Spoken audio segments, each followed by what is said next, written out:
Okay, so I just went and washed my face and I toned my face.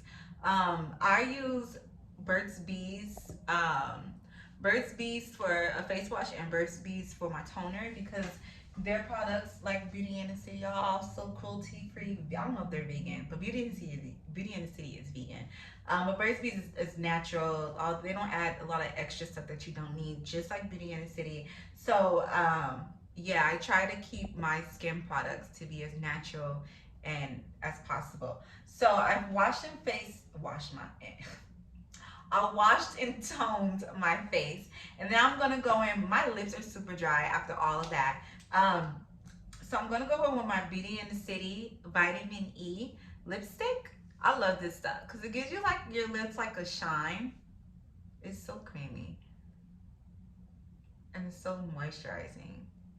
I had manually scrub my lips with a towel yesterday because I like when you scrub your lips with a towel, you really get like a deep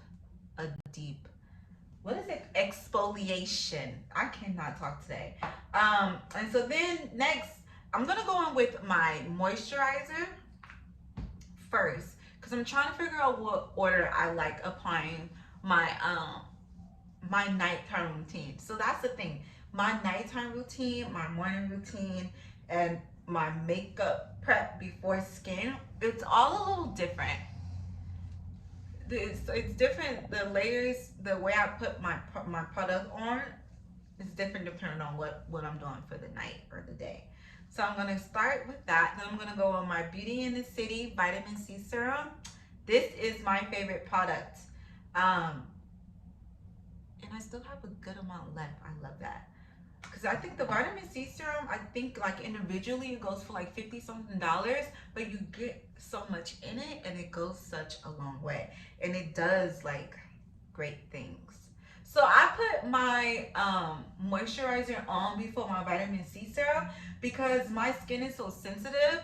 And sometimes with the vitamin C, just serums in general, um, my skin can get, they can burn, it just becomes irritated. So if your skin is very sensitive like mine, then put it on moisturizer before you put on your serums. Can definitely help with the burning sensation or the irritation. In one of my other videos in this series, I talked about like creating a boundary between different products and how that can help. I am so hungry, like my stomach is fighting for its life. So next